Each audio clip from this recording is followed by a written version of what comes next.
মতটা ঠিক না, ওনাদের মতটা, হ্যাঁ, এটা আমরা ঠিক বলে মনে করি না। কিন্তু কেউ কোন কোরআন সুন্নাহর ব্যাখ্যা যদি ইজতিহাদ করে দেয়, তাই বলে আমরা আবার তাকে আমরা গালাগালি করতে পারবো না। আমরা এটা ওনার মতামত, তবে আমরা এই মত থেকে ঠিক মনে করি না, ওরা মত থেকে ঠিক মনে করি না, কিন্তু ওনাকে আমরা পথভ্রষ্ট করতে পারবো না। এই জন্য কারো কোনো মত যদি আমার মতের সাথে না মিলে আমরা তাকে পথভ্রষ্ট করতে পারবো, হ্যাঁ বলতে পারবো, যদি তুমি কোনো অকাট্য বিধান স্বীকার করে।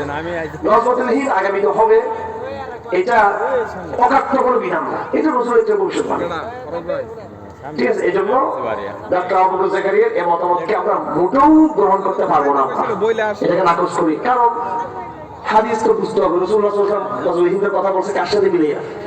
হযরত ঈসা ইবনে মারইয়ামের সাথে কি মিলিয়ে? আগে ঈসা ইবনে মারইয়াম চলে গেছে নাকি না আসবে সামনে? নজরুলহীনদের সব হাদিস যখন আপনি সামনে রাখবেন, সব হাদিস থেকে বুঝে যায় এটা আখেরি জমানার দিকে মূল নজরুলহীনতে হবে, কিন্তু এটা বোঝা যায় স্পষ্ট, ইজতিহাদি বিষয় এখান থেকে বোঝা যায়।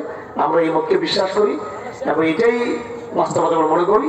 এর বিপরীতে আবু বকর হিসাবে যদি বলে থাকেন, আমি জানি না আপনি আসলে স্পষ্ট কি বলতে চাচ্ছেন, যদি বলে থাকেন গজলহীন আগে যেটা হয়ে গেছে সেগুলো ভবিষ্যৎগুলো গজলহীন না, তাহলে এটা ওনার ভুলমত। উনি আরো একটা ভুলমত দিয়েছেন যে হামাসের এই লড়াই আমির সাহেব নাই, এইভাবে যে কথাগুলো বলছেন আপনারা জানেন।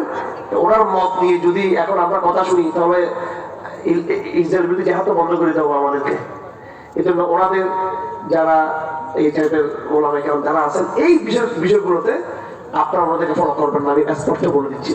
রাজনৈতিক বিষয়গুলোতে ওনাদের মারাত্মকভাবে ওনারা এই রাজ সরকার ক্ষমতার কেন্দ্রে যারা আছে, বিশেষ করে সৌদি আরবের অনেক শেখরা বলে থাকেন যে ওই যে আমি বললাম আমাকে মানতে হবে, আমির মানতে হবে, সৌদি আরব বাচ্চা তো আমির, ওই আমির তো আমির তো আমার আমেরিকা, ওনারা এমন আমিরকে মানতে বলো যে আমির হচ্ছে আমেরিকা। যাই হোক, এগুলো এই সমস্ত বিষয়ে ওনাদের সাথে আমাদের মতের পার্থক্য আছে, তাই বলে ওনাকে আমরা কখনো আমরা পথভ্রষ্ট